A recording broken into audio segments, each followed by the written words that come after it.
कृष्णा कृष्णा कृष्णा हरे हरे, हरे राम राम राम हरे हरे।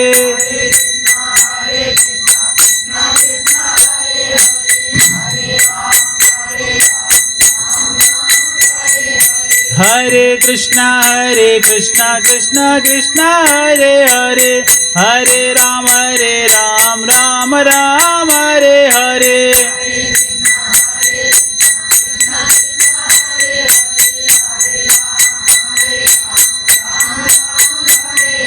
हरे कृष्णा कृष्णा कृष्णा हरे हरे, हरे राम राम राम हरे हरे।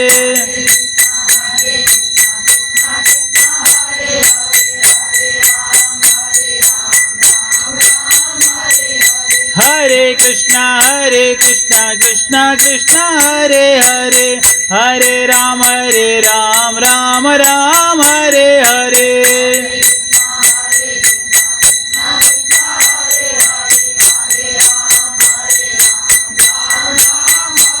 हरे कृष्णा कृष्णा कृष्णा हरे हरे, हरे राम राम राम हरे हरे।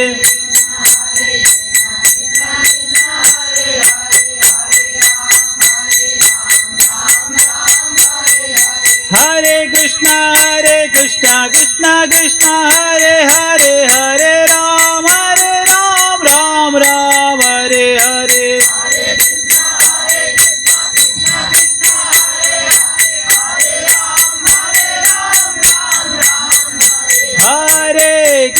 हरे कृष्णा कृष्णा हरे हरे, हरे राम राम राम हरे हरे।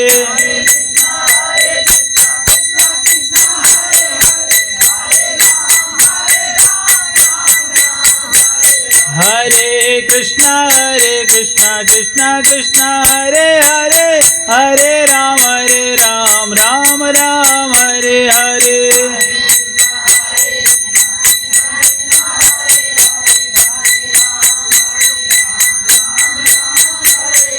हरे कृष्णा कृष्णा कृष्णा हरे हरे, हरे राम राम राम हरे हरे।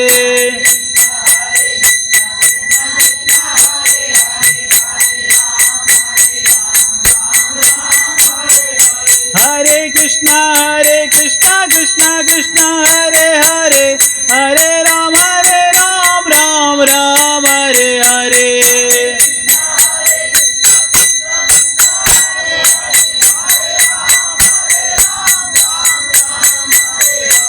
हरे कृष्णा कृष्णा कृष्णा हरे हरे, हरे राम राम राम हरे हरे।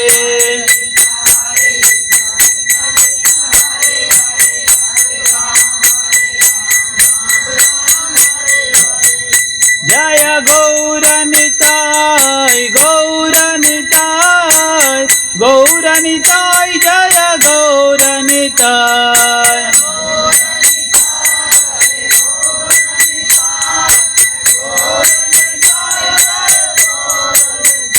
जय गौरनिताय गौरनिताय गौरनिताय, जय गौरनिताय।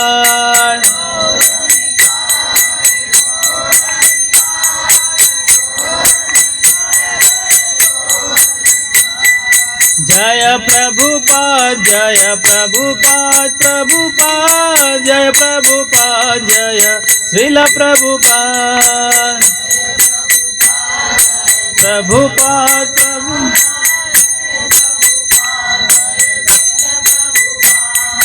हरि बोल हरि बोल हरि हरि बोल, हरि बोल हरि बोल हरि हरि बोल।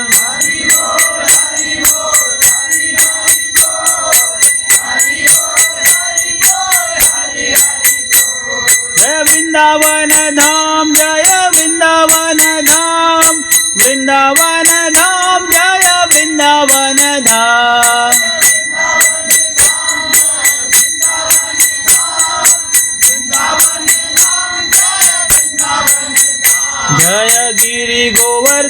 जय गिरि गोवर्धन, गिरि गोवर्धन जय गिरि गोवर्धन।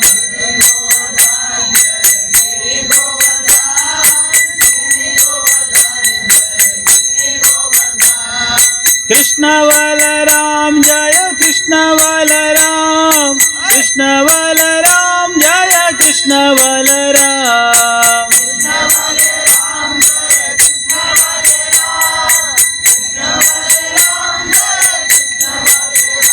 जय राधे श्याम जय राधे श्याम, राधे श्याम जय राधे श्याम।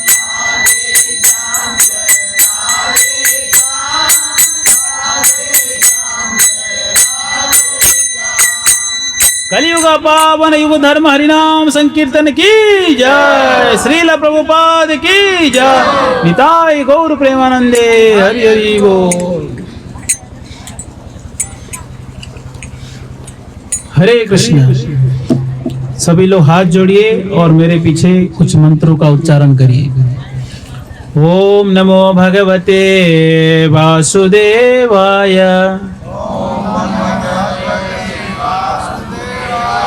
ओम नमो भगवते वासुदेवाय, ओम नमो भगवते वासुदेवाय।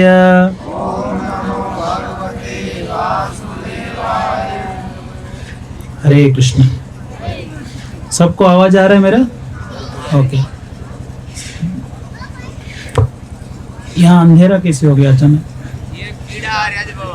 ओके, ठीक है, ठीक है। आवाज तो आ रहा है ना सबको? ठीक है। जोर से बोले हरि बोल। हरि बोल। आवाज नहीं आ रहा है आप लोग को? जोर से बोले हरि बोल। हरि बोल। और जोर से हरि बोल। हरि बोल। और जोर से हरि बोल। हरि बोल। ठीक है, थोड़ा आवाज आया।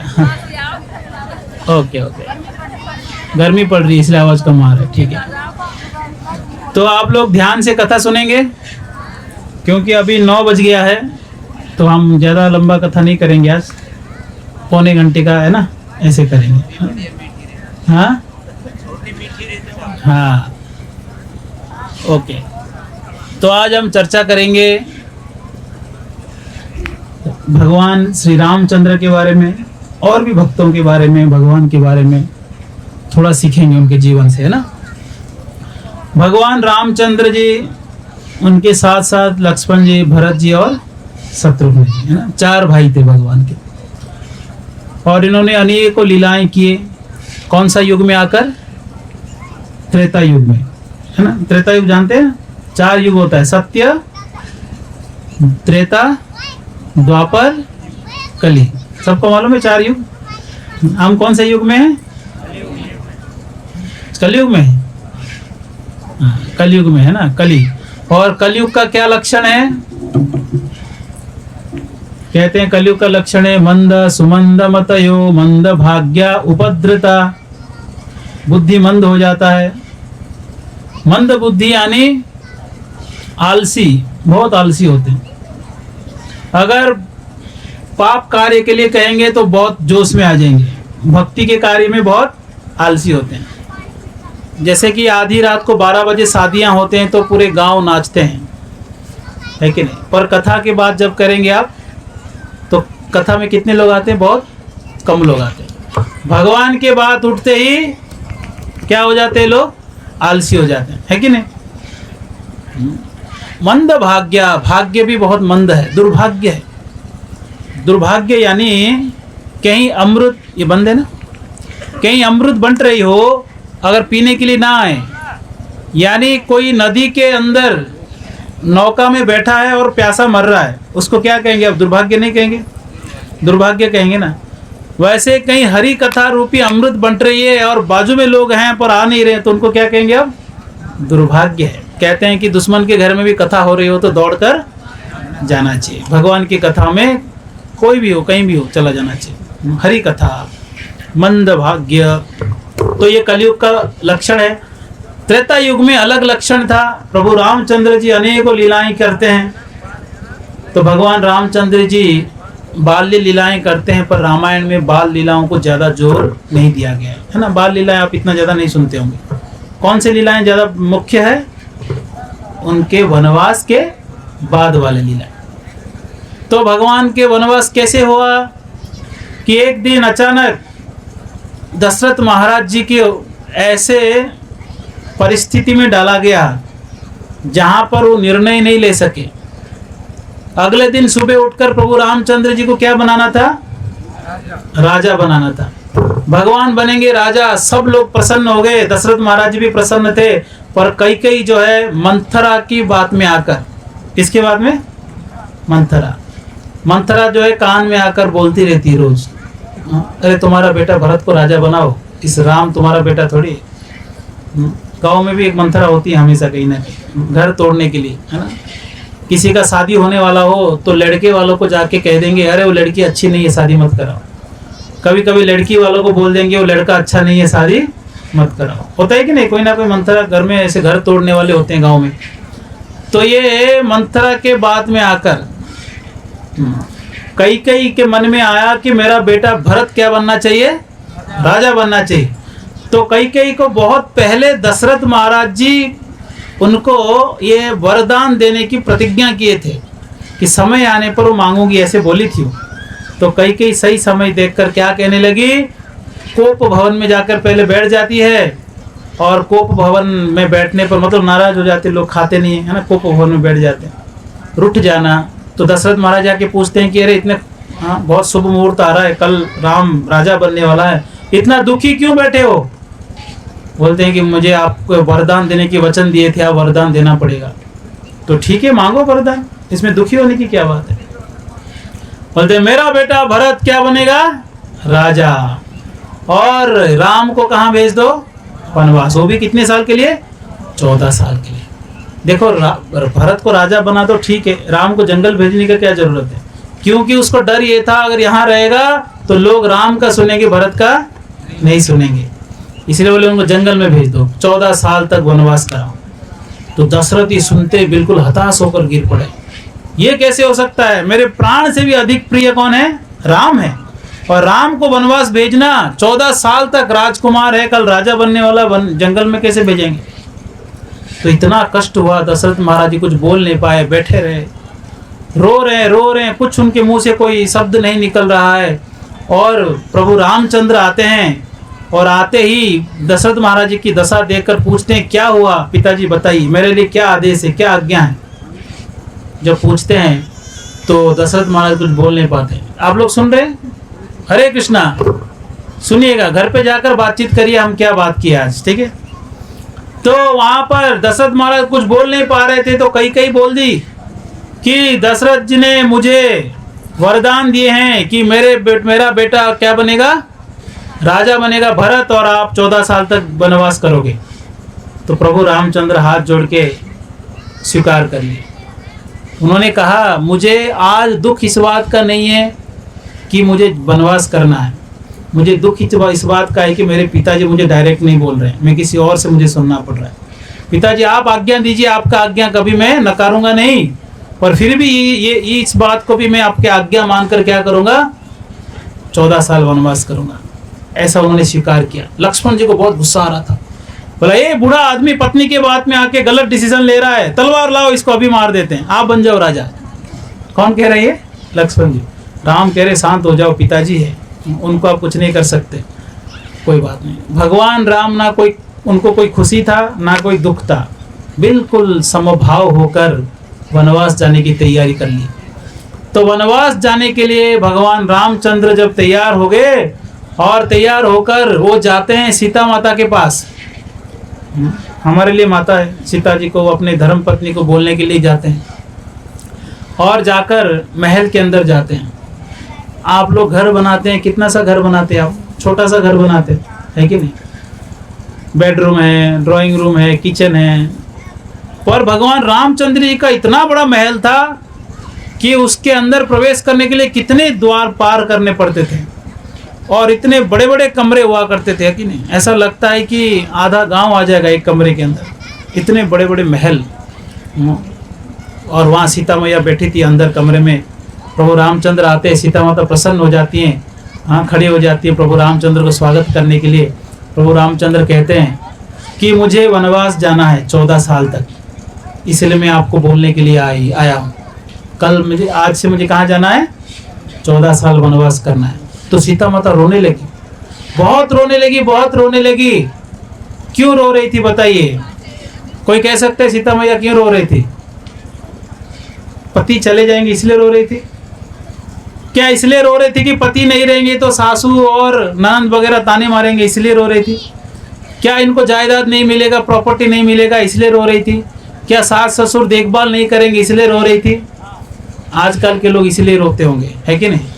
हमारा संपत्ति हमको चाहिए, भाई भाई में झगड़ा हो जाता है शादी के बाद, होता है कि नहीं? अलग अलग घर जरूरी, बहुत जरूरत हो जाता है। पर सीता माता इस बुद्धि के नहीं थी कि घर में झगड़ा लगाएगी और भाई भाई को तोड़कर अलग अलग जायदाद को बंटवारा करेगी। ये बुद्धि कुबुद्धि नहीं था उनके पास। सीता माता एक सती है, उनको पता है कैसे व्यवहार करना है। आजकल लोग को पता नहीं है इसलिए घर में झगड़ा लगाते हैं।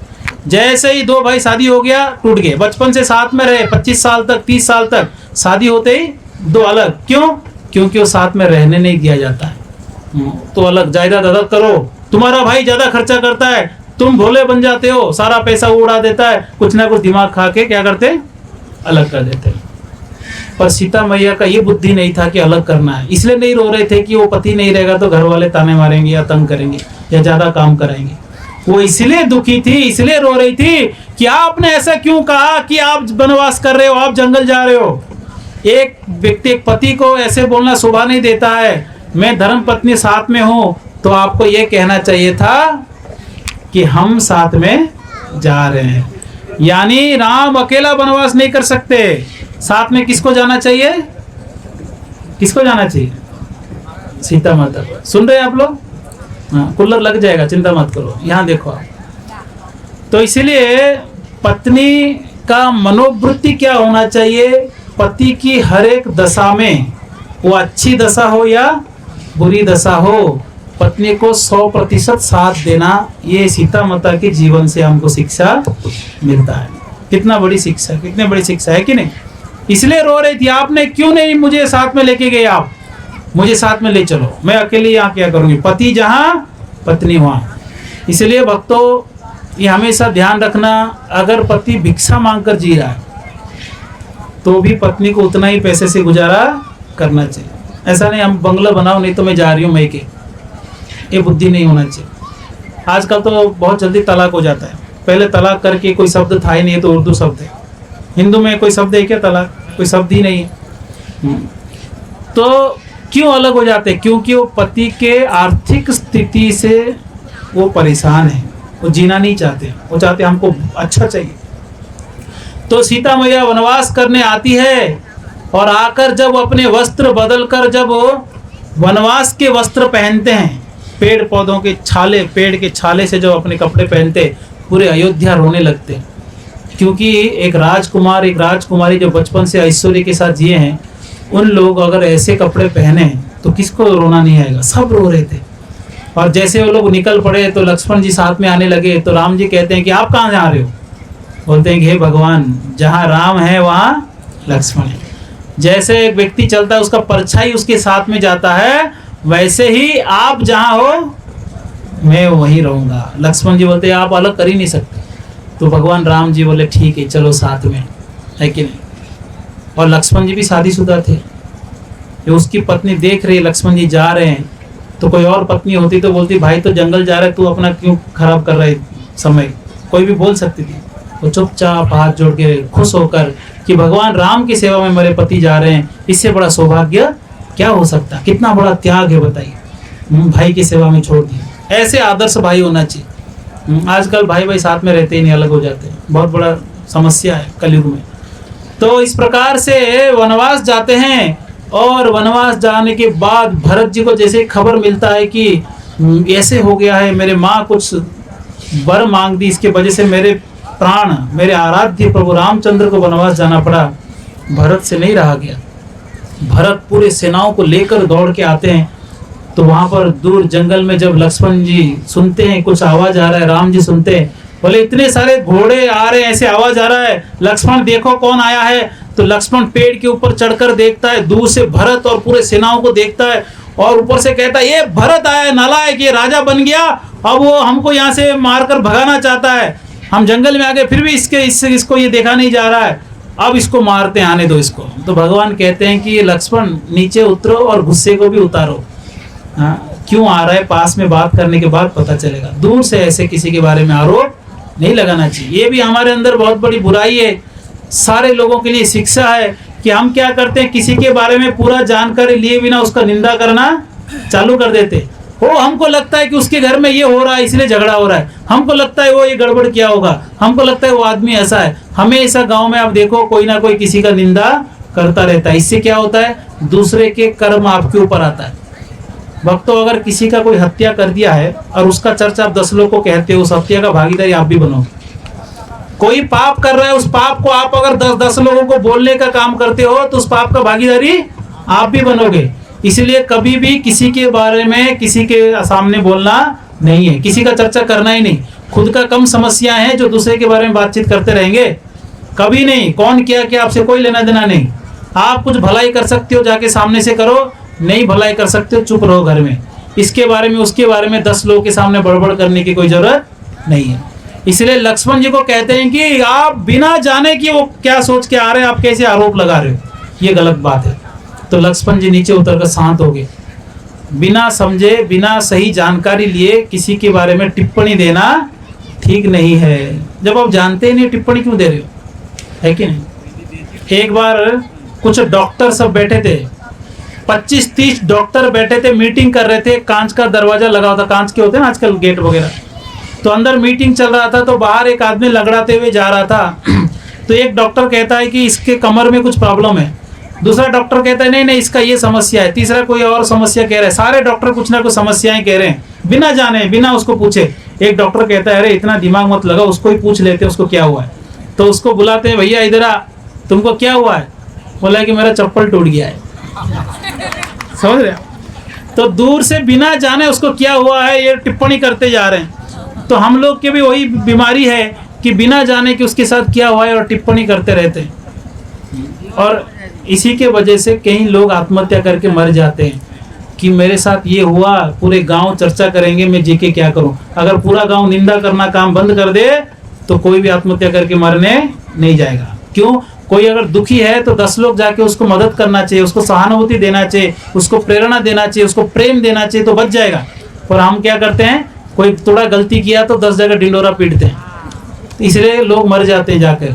अरे अरे अरे नाम खराब हो गया, अभी गाँव वाले क्या कहेंगे। प्रेम करना सीखो, प्रेम बांटना सीखो, लोगों को बचाना सीखो। आप अगर लोगों को ऐसे निंदा करोगे लोग मर भी सकते हैं, इसलिए किसी के जान के साथ खिलवाड़ नहीं करना चाहिए। सही बात है कि नहीं। इसलिए हमेशा मर जाते हैं लोग, इसी निंदा अपमान के चक्कर में मरते हैं लोग, मैं देखा। इसलिए लक्ष्मण जी को सिखाते हैं उतरो नीचे, ऐसे आरोप मत लगाओ किसी के ऊपर बिना जाने क्यों आया है। तो भरत जी पास में आते हैं, रोने लगते हैं, भगवान की पादुका लेके जाते हैं, बोलते हैं आप नहीं आएंगे, आपके पादुका दीजिए। पादुका लेकर सिंहासन में बिठाते हैं और जिस जमीन में, जिस धरती में भगवान राम विश्राम करते रात को, उस धरती में नहीं सोने की उन्होंने वचन लेकर जमीन को खड्डा करके वो नीचे सोते थे। क्या सोचकर कि जिस धरती पे प्रभु रामचंद्र सो रहे उस लेवल पे मैं नहीं सो सकता। और 14 साल तक रात को 1-2 बजे उठ के स्नान करते थे, क्योंकि वो शर्म के मारे अपने चेहरा नहीं दिखाना चाहते लोगों को कि मेरे वजह से रामचंद्र वनवास गए तो लोग क्या सोचेंगे मेरे बारे में। इसलिए सुबह सुबह अंधेरे में रात को 2 बजे से स्नान करके आते थे और केवल फलहार इत्यादि खाते थे, तपस्या करते थे। राजा की तरह वस्त्र नहीं पहने थे, एक सन्यासी की तरह वस्त्र पहनकर शासन किए भगवान राम जी के अनुपस्थिति में। ये सबसे बड़ा त्याग है भरत जी का। लक्ष्मण जी का त्याग है कि सारे सुख को त्याग के वनवास गए, भरत जी का त्याग है कि वो सुख की सामग्री के बीच में रह करके वो सुख भोग में नहीं थे। ऐसे भाई होना चाहिए, ऐसे प्रेम होना चाहिए। क्या शिक्षा मिलता है रामायण से। तो वहां पर लक्ष्मण जी क्योंकि बिना जाने आरोप किए थे किस पे, भरत जी पे, इसलिए आगे वनवास में आप देखते हैं कि कैसे सीता माता भी लक्ष्मण जी पे आरोप लगाती है कि नहीं। सीता माता जैसे ही प्रभु रामचंद्र जी वह मारीची के चक्कर में जाते हैं, सीता कहती है कि ये जो हिरन है, सोने का हिरन, मुझे ये चाहिए। प्रभु रामचंद्र कहते हैं कि तुमको पता नहीं है कि ये अच्छा नहीं आपके लिए, ये असुर है, नहीं नहीं, मुझे यही हिरन चाहिए। कई बार भक्तों हम भगवान के पास जाके मांगते हैं, पर भगवान हमको देते नहीं है, क्योंकि उनको पता है कि इसके लिए ठीक नहीं है। फिर भी मांगते, दे दो भगवान दे दो, फिर भगवान दे देते हैं और हम माया में पड़ जाते हैं। सही है कि? इसलिए हम भगवान पे छोड़ देना चाहिए। भगवान आपको जो पसंद है हमको दो, हमारे लिए क्या अच्छा है हम नहीं जानते, आप जानते हो। सीता मैया बार बार बोलती है मुझे हिरन चाहिए, तो भगवान बोलते ठीक है, अगर तुम इतना जिद कर रहे हो तो मैं जाऊंगा। और हिरन लाने के लिए जाते हैं, तो यहाँ पर सीता मैया, लक्ष्मण जी थे वहां से, और राक्षस ने आवाज लगाया, हे लक्ष्मण हे सीते, नकली आवाज लगा दिया। तब सीता मैया कहती है लक्ष्मण जी को, लक्ष्मण तुम्हारे भाई खतरे में, तुमको जाना चाहिए। वो बोलते मेरे भाई को मैं जानता हूँ, ऐसे कितने हजारों लाखों राक्षस आ जाए उनको कुछ नहीं कर पाएंगे, मैं जानता हूँ वो कौन है। तुम्हारे मन में कोई दूषित विचार है मेरे प्रति, इसलिए तुम यहाँ से जाना नहीं चाहते हो। तुम चाहते हो तुम्हारे भाई मर जाए, मेरे प्रति तुम्हारा भोग दृष्टि है। ऐसे अपमान, लक्ष्मण जी जैसे व्यक्ति जो 14 साल तक सीता मैया के चेहरे को भी नहीं देखे थे, 14 साल तक सोए नहीं थे, 14 साल तक खाए नहीं थे। जब वनवास के बाद, रावण को मारने के बाद अयोध्या आते हैं, तब ये बातचीत उठती है, तो कोई कहता है कि लक्ष्मण 14 साल तक खाया नहीं, तो रामचंद्र पूछते हैं कि लक्ष्मण मैं तुमको तो हमेशा फल खाने के बाद बचा हुआ फल देता था, तो तुम कैसे बोल रहे खाया नहीं? तो लक्ष्मण जी कहते हैं कि हे प्रभु, आपने हमेशा फल देते हुए ये कहा कि ये लो लक्ष्मण, कभी ये नहीं कहा कि खाओ लक्ष्मण। इसलिए आपके आज्ञा का अवज्ञा कभी नहीं किया। आपने लो बोला, मैं ले लिया, पर खाया कभी नहीं। 14 साल तक सोए भी नहीं। क्यों नहीं सोए? कहते हैं कि मैं सेवा के लिए आया हूं, मेरे प्रभु सो रहे हैं, आराम कर रहे हैं, विश्राम कर रहे हैं, अगर मैं भी सो जाऊं रक्षा कैसे करूं? और दूसरा कारण क्या था? जिस धरती पे मेरे प्रभु सो रहे हैं उसके साथ मैं नहीं सो सकता, इसलिए 14 साल तक ना खाए ना सोए। ऐसे लक्ष्मण 14 साल तक उनके मुख भी नहीं देखे थे सीता मैया का, केवल चरण देखकर बात करते थे, इसीलिए वो पायल ही पहचान पाए, है कि नहीं? जब मिलता है उनके अलंकार वगैरह मिलते हैं तो केवल पायल को ही पहचानते, बाकी चीजों को देखकर बोलते मैं नहीं जानता। ऐसे लक्ष्मण को जब कोई आरोपित करता है तो कितना कष्ट होगा बता। ऐसा लगता है जैसे पहाड़ टूट चुका है उनके ऊपर, क्योंकि उन्होंने भरत जी पे बिना कारण का आरोपित किया, इसलिए उनको भी सीता मैया बिना कारण का आरोपित किए। तो लक्ष्मण जी बहुत बिल्कुल रोते हुए उन्होंने लक्ष्मण रेखा काट कर बोलते ठीक है, जैसे आपकी आज्ञा करके लक्ष्मण रेखा काट कर बोलते इसके बाहर मत आओ करके चले जाते हैं। जब वहां जाते हैं तो प्रभु रामचंद्र लौट रहे हैं, बड़े चिंता से लौट रहे हैं कि राक्षस ने सीता और लक्ष्मण का नाम लिए, कहीं कुछ हो ना जाए। तो दौड़ कर आ रहे थे, लक्ष्मण जी को देखकर बोलते कि तुम यहाँ क्या कर रहे हो? सीता को बनो जंगल में अकेले कैसे छोड़ दिया? तो बोलते हैं कि भाई बीच में फंस गया, भाभी जी अपमान किए, दौड़ के आया, इधर भैया भी डांट रहा है। सोचो भैया भाभी दोनों डांट रहे बिना कारण का, फिर भी उनके मन में एक क्षण के लिए भी विचार नहीं आया कि तुम लोग को वनवास करना है करो, मैं तो चला। कभी भी उनके मन में नहीं आया। या बीच वनवास में उनके मन में ये नहीं आया कि चलो थोड़ा जाते हैं छुट्टी लेकर, अभी तो यहाँ पर दंडकारण्य में ये है, रहने दो, मैं 4 महीना जाता हूँ और जाकर थोड़ा राजमहल में रहता हूँ, पत्नी से मिल लेता हूँ, अच्छे से खा पी के आता हूँ, है ना, आते आते भगवान आपके लिए ड्राई फ्रूट भी लेके आ जाऊंगा। ऐसे उन्होंने कोई प्रपोजल नहीं दिया। नहीं, भगवान की सेवा में अपमानित होने पर भी जो व्यक्ति सेवा करता है वो वास्तविक सेवक है। अगर इस भाव से आप घर में रहोगे, घर में झगड़ा कभी होगा ही नहीं। सही है कि नहीं? अगर कभी पति क्रोध से कुछ बोल दिया, पत्नी को सहन करना चाहिए। अगर कभी परिस्थिति अनुसार पत्नी क्रोध की तो पति को सहन करना चाहिए। इस प्रकार से भाई भाई में भी सहनशील होना चाहिए। अगर सब एक दूसरे को अगर सहन करते हुए चलोगे तो लंबा समय तक संबंध अच्छा रहता है। थोड़ा सा भी अगर कुछ हो गया, क्रोध से अगर संबंध को तोड़ देंगे, अलग हो जाएंगे, ये बड़ा मूर्खता होगा। इसलिए लक्ष्मण जी से सीखना चाहिए। यहाँ से उनके जो भाभी है, माँ के समान है, उन्होंने अपमान किया और रास्ते में भाई आकर डांट रहे हैं कि आप कैसे छोड़ के आ गए। दोनों ओर से डांट खाने पर भी वो व्यक्ति घर जाने की निर्णय नहीं लेता है। वो यही कहता है कि चलिए सीता माता को ढूंढते हैं, कहाँ है। क्या सेवा भाव है बताइए। अगर हम लोग के अंदर ये सेवा भाव होता तो भगवान हमारे ऊपर कितने प्रसन्न होते। भगवान रामचंद्र यहाँ आकर यही सिखाते हैं कैसे जीवन जीना चाहिए, भाई भाई कैसे होना चाहिए, पति पत्नी कैसे होना चाहिए, ये सारे चीजें सिखाते हैं। तो इसीलिए लक्ष्मण जी वापस प्रभु रामचंद्र के साथ ढूंढने निकल पड़े। कहाँ है सीता, कहाँ है सीता, खोज रहे हैं। प्रभु रामचंद्र पेड़ पौधों को पूछ रहे हैं, सीते सीते कहाँ है, क्या आप देखा सीता को? पेड़ों को पूछ रहे हैं। इस प्रकार से पूछते पूछते पूछते वो आखिर में किष्किंधा पहुंचते हैं। वहां पर उनको सुग्रीव मिलते हैं, वानर सेना और सुग्रीव मिलते हैं, है कि नहीं? तो वहां पर सुग्रीव जब मिलते हैं तो सुग्रीव के साथ मित्रता हो जाता है। प्रभु मुझे जरूरत नहीं पंखा, मुझे पंखा जरूरत नहीं, आप ये अरेंजमेंट करेंगे, सारे के सारे वहीं देख रहे हैं, क्योंकि कलयुग के मन बहुत चंचल है, कहीं कुछ भी हुआ फटाक से वहीं देखेंगे। कथा में रुचि हो या ना हो, रहने दो जैसे वैसे, सब लोग कथा सुनो ध्यान से। तो इस प्रकार से हम देखते हैं कि किष्किंधा में जब भगवान रामचंद्र जी को स्वागत करते सुग्रीव, ध्यान से सुनिएगा, बहुत शिक्षणीय बातें हैं। सुग्रीव जी को जब सुग्रीव जी स्वागत करते प्रभु रामचंद्र जी को, तो प्रभु रामचंद्र तो भगवान है, पर लक्ष्मण जी भी भगवान है।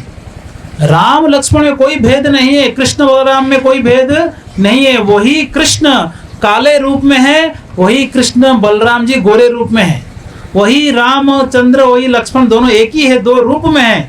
राम भगवान है तो लक्ष्मण गुरु तत्व है, आदि गुरु है। इसलिए आप अगर गुरु को सम्मान नहीं करते हो और भगवान को सम्मान करते हो तो भगवान आपको भाव नहीं देंगे। पहले गुरु फिर भगवान। सुग्रीव इतना बुद्धि नहीं था, तो सुग्रीव ने क्या किया, उन्होंने प्रभु रामचंद्र जी को आसन दिया, सोचा ये राजकुमार है, ये राजा है, ये मुझे हेल्प करेगा, बैठिए प्रभु। लक्ष्मण जी को उन्होंने कुछ स्वागत नहीं किया। तो हनुमान जी बुद्धिमान है, हनुमान जी वहीं थे, हनुमान जी को पता है कि क्या कौन क्या है। उन्होंने बहुत बड़ा पेड़ को, एक डाली को तोड़ कर लाते हैं, बोलते हैं प्रभु लक्ष्मण जी को, बोलते हैं आप बैठिए प्रभु।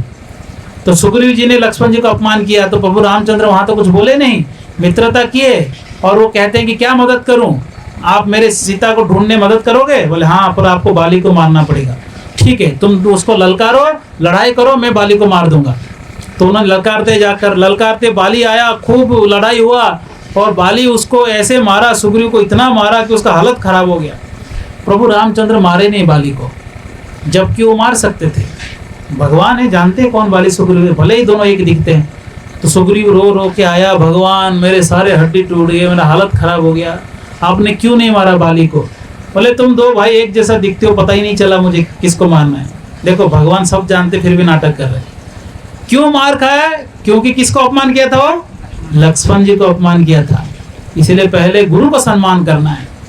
तो इस प्रकार से उन्होंने बोला कि क्या करूं अभी? बोले तुम एक काम करो, कि लक्ष्मण को बोलो तुमको एक माला पहनाएगा, फूलों की माला, तो उस माला से मैं पहचान लूंगा कि तुम कौन। तो लक्ष्मण के पास जाते हैं अगले बार, और माला पहनने के लिए, तो माला पहनने के लिए सर झुकाना तो पड़ेगा, तो सर झुकाए, लक्ष्मण जी माला पहनाते हैं, तब भगवान बाली को मारते हैं। जब तक गुरु के सामने झुकेगा नहीं, तब भगवान उसको खूब पिटाई कराएंगे। कई लोग इस संसार में हैं, गुरु के शरण में नहीं जाते हैं, और ज्ञान उनको शिक्षा लेने के लिए कोई प्रेरणा नहीं, और सीधा सोचते हम तो ठाकुर जी के बहुत बड़े भक्त थे और हम भगवान के पास चले जाएंगे। कभी नहीं, माया देवी खूब पिटाई करेगी, क्योंकि पहले किसके पास जाना है? गुरु। इसलिए भक्ति मार्ग का पहला जो अंग है, पहला सीढ़ी क्या है? आदो गुरु पादाश्रय। आदो मतलब प्रथम क्या है? गुरु पादाश्रय, गुरु के शरण में जाओ। तो इस प्रकार से वहां पर सुग्रीव जी को भगवान ने शिक्षा दिया कि तुम गुरु का अपमान नहीं कर सकते। तो इस प्रकार से सब लोग निर्णय लिए कि अभी हम प्रभु रामचंद्र जी को मदद करना है, सीता कहाँ है ढूंढना है। तो सबको चारों टीम बना दिए और 4 दिशा में भेज दिए, उत्तर, दक्षिण, पूर्व और पश्चिम, 4 दिशा में भेज दिए। और टीम को क्या आदेश दिए? 1 महीने के अंदर अगर तुम लौट के नहीं आओगे तो फिर देख लो क्या होगा, खबर पहुंचाना ही 1 महीने के अंदर। बोले ठीक है, सब लोग निकल पड़े। दक्षिण दिशा में हनुमान जी, अंगद जी, जाम्बवान इत्यादि, हाँ, सब कौन से दिशा में थे? दक्षिण दिशा। अभी आप लोगों को अगर इस गांव में किसी को खोजने के लिए बोलेंगे, या आप बोलेंगे कि माधोपुर में मुझे खोजना है, कि महाराज जी आए थे माधोपुर में, उनको खोजना है, तो आपको कोई फोटो दिखाएगा व्हाट्सएप में, तो आप खोज लोगे, है ना। किसी को दिखाओगे महाराज जी कहाँ रहते, कोई भी बोल देगा वहाँ रहते। तो पहले तो सीता मैया का कोई फोटो था ही नहीं, तो फिर उनको क्या बोलकर भेजा गया था? किसको खोज रहे थे वो? कैसे पहचानेंगे सीता कौन है? फिर भी उन्होंने सेवा करना नकारा नहीं। हमेशा ध्यान रखना, जब भी सेवा मिलता है, सेवा के साथ साथ सेवा करने की शक्ति भी भगवान और गुरु देकर भेजते हैं। अगर आपको सेवा दिया गया तो समझ जाओ आपके अंदर उतना योग्यता है या अगर नहीं है तो गुरु उतना योग्यता आपको दिए हैं, नहीं तो सेवा मिलेगा नहीं आपको। इसलिए कभी भी सेवा मिले डरना नहीं चाहिए। कई बार हम किसको कहते हैं सेवा करो तो लोग डर जाते हैं, हमसे होगा नहीं। होगा, आपसे नहीं होगा तो आपको दिया नहीं जाएगा, उतना ही सेवा आपको दिया जाएगा जितना आप कर सकते हैं। तो हनुमान जी सब दक्षिण की ओर गए, कैसे ढूंढ रहे थे। हनुमान जी कितने बुद्धिमान है, बुद्धिमान है कि नहीं, बहुत विद्वान है, बहुत बुद्धिमान है, बहुत तेजस्वी है। इसलिए जब भी आप हनुमान जी के पास जाते प्रार्थना करना चाहिए कि हमको भी थोड़ा बुद्धि दीजिए, जैसे आप प्रभु रामचंद्र की सेवा किए वैसे हम भी प्रभु रामचंद्र की सेवा कर सके, यही मांगना चाहिए। वहां जाके ये नहीं मांगना चाहिए बल बुद्धि क्या बोलते, सुख संपत्ति घर आवे दुख मिटे तन का। क्या करोगे सुख संपत्ति, कुछ दिन के बाद बूढ़े होके मर जाओगे, यही सारे संपत्ति रह जाएंगे, तुम जल जाओगे। इसलिए क्या मांगना है, सेवा। सुख संपत्ति मांगकर मिलेगा क्या, चलो आपको सुख दे भी दें, संपत्ति दे दें, संपत्ति मिल जाएगा, उसमें क्या सुखी हो पाएंगे आप, हो पाएंगे। अब ये बाबा यहाँ बैठे हैं, इनको हम लोग अभी मर्सिडीज गाड़ी दे दिए, कार, बाबा क्या करोगे उसके साथ बताओ, उसका आनंद ले पाओगे आप, नहीं ले पाओगे। चलो इनको आप बहुत सारे व्यंजन खिलाओ, 56 भोग इनके सामने ले आओ, पचा पाओगे आप, नहीं। सुख की वस्तु सुख नहीं देता है, इसलिए मन की शांति अगर है तो सारे चीज सुख ही सुख लगेगा। मन अशांत है, फोटो की अगर सारे सुख की सामग्री ले आया, अगर मन अशांत है तो कुछ फायदा है, कोई फायदा नहीं। मैं कई बार उदाहरण देता हूँ, अगर कोई बच्चा है, क्या नाम है बच्चा तुम्हारा, हाँ हाँ हर्षित, क्या खाना पसंद करते हो तुम, हाँ बोलो, खीर मोहन, क्या बात है, हर्षित को खीर मोहन पसंद है। तो हर्षित के सामने 10 खीर मोहन रख दो और वो खाने जा ही रहा होगा, उसको 2 झापड़ बजाओ, बोला हर्षित खा खीर मोहन, उसको मजा आएगा खीर मोहन में, क्यों नहीं आएगा, क्योंकि दुखी हो गया ना, मन अशांत हो गया तो कोई भी भोग आपको ठीक नहीं लगेगा।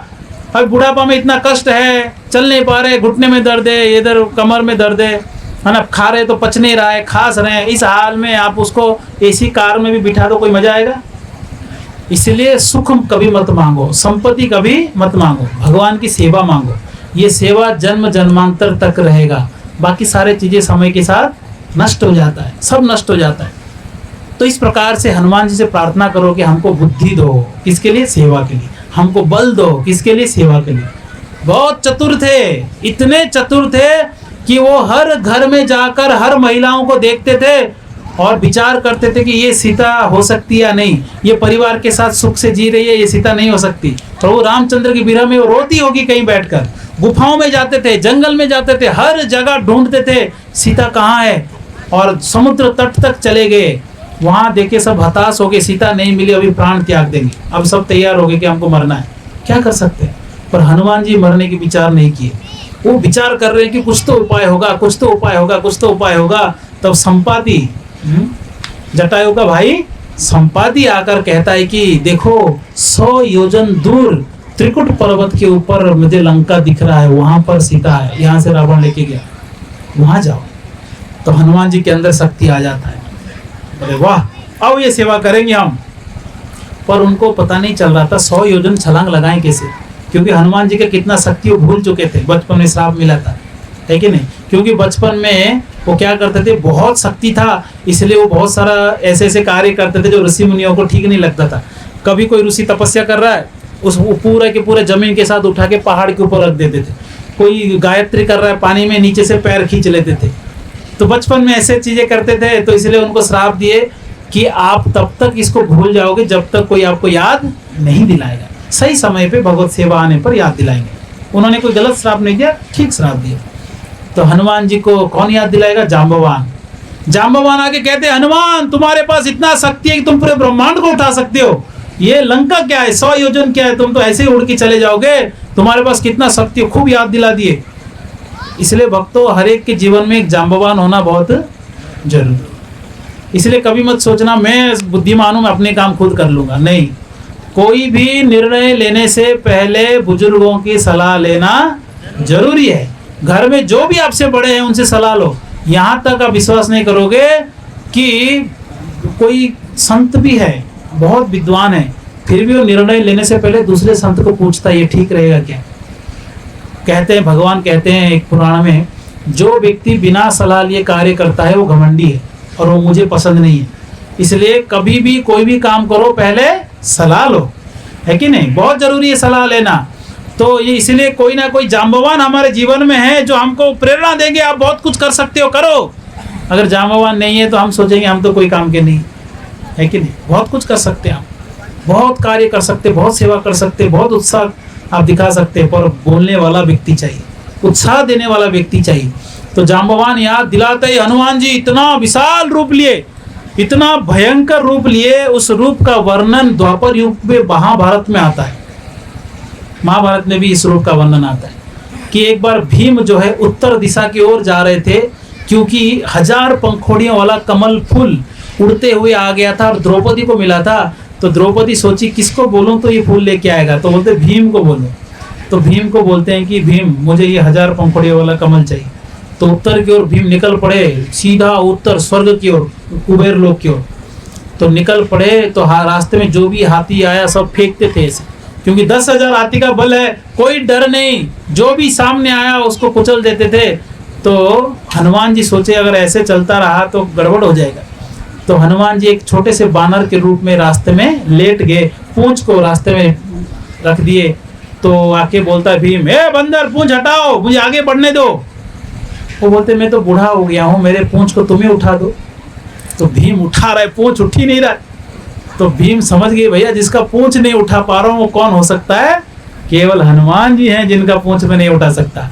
बोलते हैं कि आप पवन पुत्र, मेरे भाई, बड़े भाई हनुमान जी हैं, मैं भी पवन पुत्र, आप भी पवन पुत्र, कि भीम भी पवन पुत्र है कि नहीं।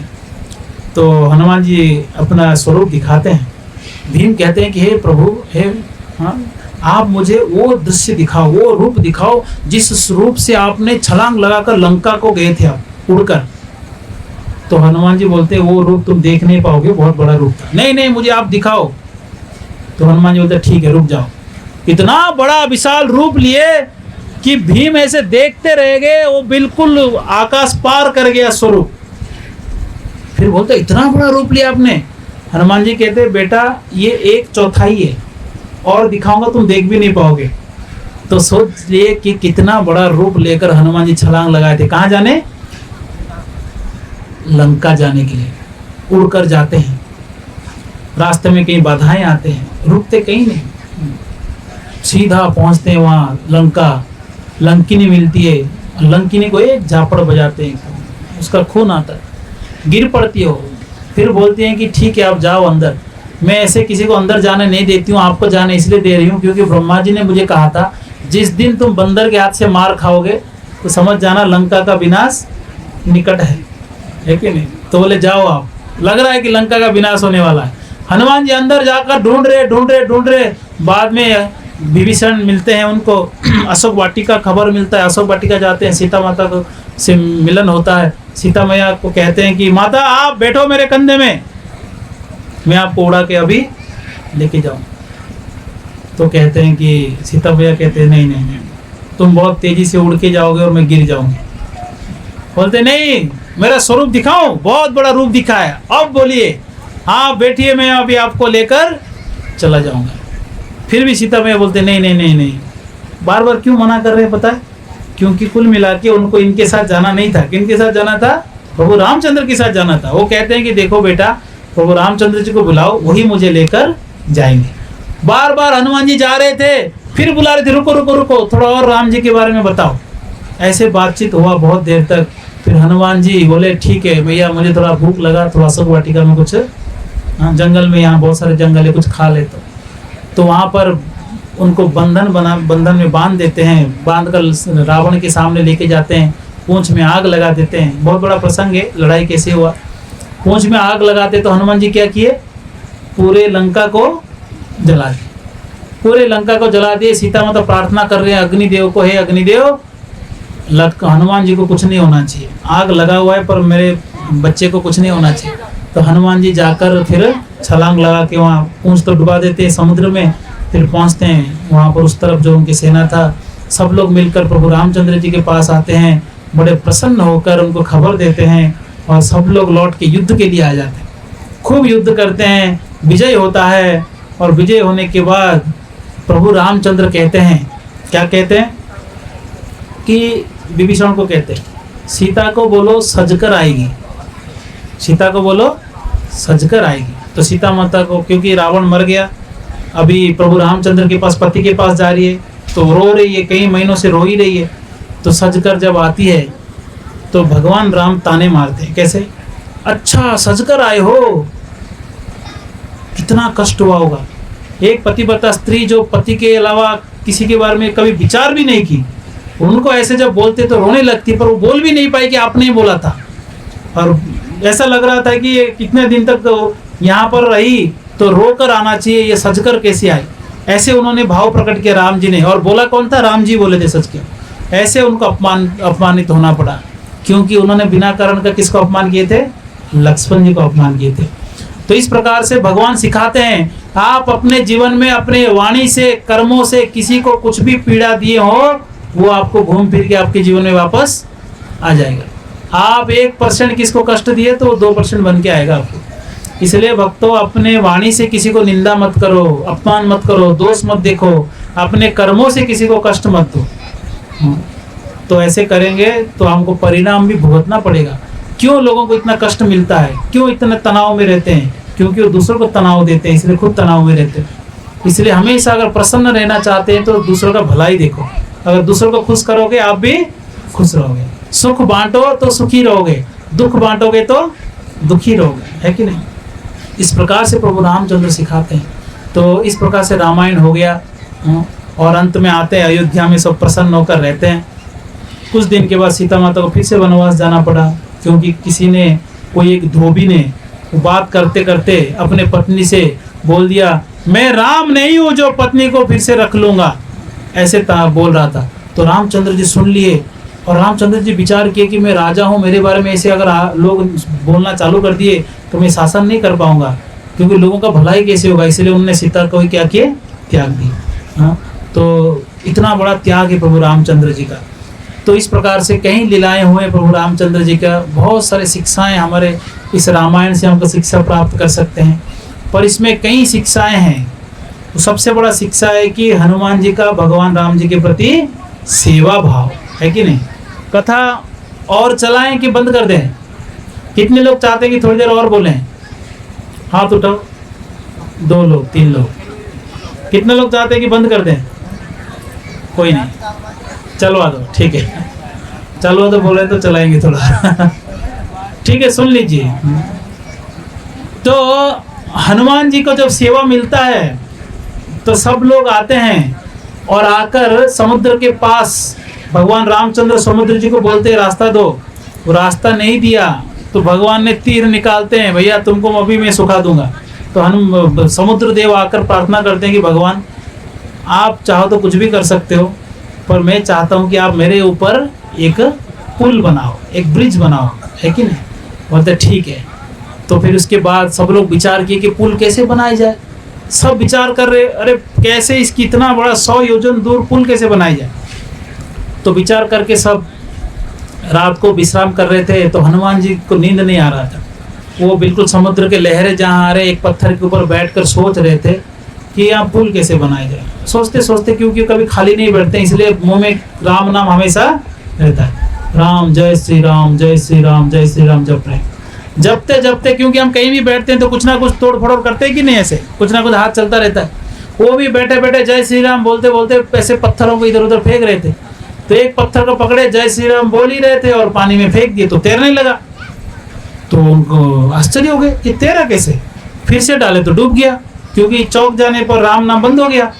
फिर उनको समझ में आए नहीं, बोले कोई पत्थर होगा कुछ। फिर चुप हो गए, फिर राम राम जप रहे हैं, और फिर से एक पत्थर डाले तो तैरने लगा। तो उसको तुरंत आइडिया आया कि राम बोलने से पत्थर तैर रहा है, तो जय श्री राम बोल के बड़ा सा पत्थर डाले तो तैरने लगा। तो दौड़ के गए प्रभु रामचंद्र जी के पास, और जगह है, भगवान उठो, क्या हुआ। बोलते हैं कि राम राम बोलने से पत्थर तैर रहे हैं। बोलते सही में, चलो दिखाओ। तो जय श्री राम बोल के डाले तो पत्थर तैरने लगा। तो सब खुश हैं, काफी लोग भीड़ हो गए थे। तो भगवान भी छोटा सा एक पत्थर लिए ऐसे डाले तो डूब गया। तो देख रहे इधर उधर, कोई देखा तो नहीं, नाम खराब हो जाएगा, डूब गया। तो हनुमान जी बोले मैं देख लिया, आपका पत्थर डूब गया। बोलते कि हनुमान ये कैसे हो गया, मेरे नाम लेने से मेरा पत्थर तैर रहा है और मैं खुद में पत्थर डालना डूब कैसे रहा है। हनुमान जी बोलते हैं कि भगवान जो आपके नाम जप करेगा वो भवसागर पार हो जाएगा, तैरेगा वो, और जिसको आपने त्याग दिया उसको संसार में डूबना ही डूबना है। इसलिए भगवान के नाम जप करेंगे तो संसार में आप पार कर लोगे, तैरोगे, और भगवान नाम छोड़ देंगे तो डूब जाएंगे। इसलिए भगवान के नाम हमेशा जप करना है। एक बार एक महिला, एक कोई माता दूसरे गांव में जाती थी कथा सुनने के लिए, रात को ऐसे कथा होता था, नदी पार करके जाते थे। तो एक दिन नहीं आई कथा में, तो बाबा बोला कि कथा क्यों नहीं आए कल। बोलते महाराज जी क्या बोलूं, नौका वाला नहीं था, तो रात को कई बार पानी ज़्यादा होता है या नौका वाला नहीं रहता है तो क्या करें। बोलते ठीक है, उन्होंने कुछ लिखा, उसको बंद किया, बोला इसको हाथ पे पकड़े रहो, देखना मत क्या है, इसको पकड़े रहो और नदी पार करो, चल के तुम पार कर लोगे। तो उसको पकड़ के पार की, तो चल चल के नदी पार कर ली। अगले दिन आई, नदी पार कर ली, फिर गई, नदी पार कर ली। तो उनके मन में व्याकुलता हुआ, ऐसा क्या है इस पेपर में जो नदी पार कर सकती हूँ। तो जैसे ही खोला तो उसमें लिखा है राम। क्या लिखा है? राम। बोले बस राम लिखने से नदी पार हो सकता है। फिर विश्वास हट गया। तो अगले दिन जैसे वो पकड़ के गई, नदी में डूब गई। इसलिए अगर विश्वास है भगवान के नाम पे तो आप संसार को पार कर सकते हो। यही जो शब्द है राम, ये राम ही आपको आनंद देगा, ये राम ही भव संसार से आपको पार कर देगा। विश्वास होना चाहिए, है कि नहीं। शब्द में बहुत शक्ति है। अगर मैं किसी को कोई शब्द बोलूं, किसी को डांटूं तो दुखी हो जाएगा। कोई शब्द बोलूं, किसी को अगर गुणगान करूं वो खूब प्रसन्न हो जाएगा। किसी शब्द बोलूं, बच्चों को अगर डरा दूं उनके रोंगटे खड़े हो जाएंगे। मैं उसके पास नहीं गया, उसको छुआ भी नहीं, पर 3 प्रकार के वाणी से 3 प्रकार के भावनाएं दूसरे के अंदर उत्पन्न कर सकता हूँ, केवल किससे? शब्द से। इतना शक्ति है शब्द में। अगर सोचिए पवित्र दिव्य नाम अगर आप शब्द को उच्चारण करेंगे रोज, हरे कृष्ण कृष्ण कृष्ण हरे हरे, हरे राम राम राम हरे हरे, अगर स्पष्ट उच्चारण करेंगे तो कितना आपके अंदर आनंद की अनुभूति होगा। इतना आनंद है कि संसार के कोई भी दुख आपको छू नहीं सकता। दुख आएगा आपके जीवन में, अपमान करने वाले आएंगे, दुख देने वाले आएंगे, पर आप कभी उसमें दुखी नहीं होंगे, आप प्रसन्न रहेंगे। एक बाबा एक बार राम जप कर रहे थे, हरे कृष्ण कृष्ण कृष्ण हरे हरे, हरे राम राम राम हरे हरे। एक नदी, कावेरी नदी के तट में जप कर रहे थे। कलयुग की घटना है। तो एक व्यक्ति आया, दूसरे धर्म वाला एक व्यक्ति, है कि नहीं, और आकर थूक दिया उनके ऊपर। तो बाबा जाके कावेरी में स्नान करके आ गए, एकादशी था। तो फिर से हरे कृष्ण जपने लगे। वो फिर से थूक दिया। वो सोचा इसको परेशान करूं बाबा को, फिर से स्नान करके आ गए। दिन भर थूकता रहा और दिन भर नहा के आते रहे। तो वो इतने बार थूकने के बाद वो रोने लगा। वो था तो गलत आदमी था, पर वो रोने लगा, पैर पकड़ने लगा। बाबा मैं इतने बार थूका, आपको बुरा नहीं लगा? बोलते हैं कि मैं तो कभी सोचा ही नहीं आपने मेरे लिए कोई बुरा किया। आपके वजह से मैं 108 बार एकादशी को कावेरी स्नान कर लिया, मैं तो बहुत खुश हूं। तो ये सुनकर बोला ये भक्त लोग को कोई दुखी नहीं कर सकता है ना। भक्त बहुत आनंद में रहते। कोई अगर गाली देता है ना, ये हरे कृष्णा वाला आ गया, हम खुश होते, देखो हरे कृष्णा बोल दिया इसने। कोई अगर डांटता भी हो तो भी हम खुश होते हैं, क्योंकि क्या बोलता है वो? हरे कृष्णा बोलता है कि नहीं। कई लोग यहाँ गाली देते होंगे मन में, ये कब बंद करेगा, ये 10 बज गया, हरे कृष्णा वाला बैठा है। तो अगर हरे कृष्णा सोच लिया उसका उद्धार हो जाएगा, है कि नहीं। आप किसी भी प्रकार से भगवान के नाम लो, उद्धार हो जाएगा। भक्तों को कभी दुखी नहीं कर सकते आप। अगर आप भी भक्त बन जाओ, भगवान के नाम जप करो, तो आप भी संसार में सुखी रहोगे। सुखी होने का एक ही मार्ग है, राम नाम। एक बार क्या हुआ, एक व्यक्ति शौच क्रिया कर रहा था, मल त्यागते शौच क्रिया कहीं गया था, थोड़ा है ना जंगल जैसा। वो बैठकर राम राम बोल रहा था, भगवान के नाम जप रहा है और शौच क्रिया कर रहा है। तो हनुमान जी उधर से गुजर रहे थे ऊपर से, और देखे ये कौन है, राम राम ले रहा है, पास में है तो ये शौच क्रिया कर रहा है, राम राम जप रहा है। तो उसको एक जोर से झापड़ बजाया उसको। बोले टॉयलेट करते करते राम राम कर रहा है, भगवान के नाम पवित्र है। तो ऐसे बोल के निकल गए। जैसे अयोध्या पहुंचे और भगवान ऐसे बैठे थे, भगवान ऐसे बैठे। तो हनुमान जी बोलते हैं और भगवान जी क्या हुआ, ऐसे क्यों बैठे? बोलते रहे दर्द हो रहा है थोड़ा। दर्द क्यों हो रहा है? बोला किसी ने झापड़ बजाया। बोले कौन बजा दिया आपको, बताइए, आप छोड़ूंगा नहीं मैं उसको। बोले तुम नहीं मारा मुझे, मैं कैसे मारा? बोलते जो भी राम राम ले वो नाम लेता है उसके मुंह में मैं रहता हूँ, साक्षात उसके जीवों में मैं नृत्य करता हूँ, उसको तुमने नहीं मारा, वो मुझे मारा। तो हनुमान जी चौंक गए, बोले राम नाम में इतना शक्ति है, राम बोलते ही राम आपके पास रहते, कृष्ण बोलते ही कृष्ण आपके पास रहते। अगर हमेशा भगवान के पास रहना चाहते हो तो क्या करना है? भगवान के नाम लेना है। सब लोग साथ में जोर से बोलिए हरे कृष्णा, और जोर से हरे कृष्णा, कृष्णा कृष्णा, हरे हरे, हरे रामा, हरे रामा, राम राम, हरे हरे। भगवान के नाम लो, भगवान साथ में रहेंगे, भगवान के साथ रहोगे, भगवान खुश रहते, हम भी खुश रहेंगे। आप जिसके बारे में सोचोगे उसका गुण आपके अंदर आ जाएगा। भगवान के बारे में सोचो, भगवान के सारे गुण आपके अंदर आ जाएंगे। भगवान कभी दुखी नहीं रहते, आनंद में रहते हैं, तो हम भी आनंद में रहेंगे। हमेशा प्रसन्न रहना हो तो भगवत चिंतन करो। बाकी शरीर के पीछे ज्यादा पड़ना नहीं चाहिए, क्योंकि शरीर कभी ना कभी धोखा दे सकता है कि नहीं। एक आदमी था, ये साउथ अफ्रीका की बात है, केन्या करके एक शहर है वहाँ ना, केन्या एक जगह, उसमें हमारे एक भक्त कह रहे थे कि वो आदमी को एक बड़ा बंगला है जिसमें 90 कमरे हैं। कितने? 90 कमरे, और उसका उम्र भी 90 हो गया था। अब वो एक घर से एक कमरे से दूसरे कमरे में नहीं जा पा रहा है, और उसका सारा संपत्ति ऐसे ही पड़ा है। उसको किसी ने पूछा क्या करोगे तुम इतनी संपत्ति का? बोले पता नहीं, दिन पूरा जीवन इसीलिए मेहनत किया, और अभी मैं एक कमरे से दूसरे कमरे नहीं जा पा रहा हूँ, मैं मर जाऊंगा, सारा संपत्ति मेरा कोई रिश्तेदार है नहीं, सरकार लेके जाएगी। इसलिए शरीर कभी भी आपको धोखा दे देगा। जब तक शक्ति है भगवान की सेवा करो, जब तक कान में सुनाई देता है तब तक कथा सुनो, जब तक आप बोल सकते हो तब तक भगवान के नाम उच्चारण करो, जब तक आप देख सकते हो तब तक ठाकुर जी का दर्शन करो और शास्त्र अध्ययन करो, और जब तक आप चबा के खा के पचा सकते हो तब तक भगवान के प्रसाद को खाओ, भोग लगाकर प्रसाद खाओ। जब तक आपके पैर ठीक है चल के तीर्थ यात्रा में जाओ, गोवर्धन परिक्रमा करो, जब तक आपके हाथ ठीक है तब मंदिर साफ करो, भक्तों का सेवा करो, भगवान की सेवा करो। जब तक शरीर स्वस्थ है खूब सेवा करो, क्योंकि बुढ़ापा में क्या हाल होगा कौन जानता है। एक बार अगर खटिया में लेट गए तो घर वाले भी बोलेंगे हे भगवान उठा लो इसको। सही है कि नहीं? कई लोगों को मैं ये बोलते हुए सुना हूं, मुझे बोलते हैं कि प्रभु जी ये मर नहीं रहा है, तड़प रहा है, इसको मुक्ति दिला दो। तो मैं बोलता हूँ इसको क्या मैं जहर दे के मारूं? तुम देखभाल करो इसको, तुम्हारे पिताजी। एक बार तो किसी के घर में गया था, बाहर आया, एक बूढ़ी बाहर झूला झूल रही थी, तो ऐसे ही दुखी थी।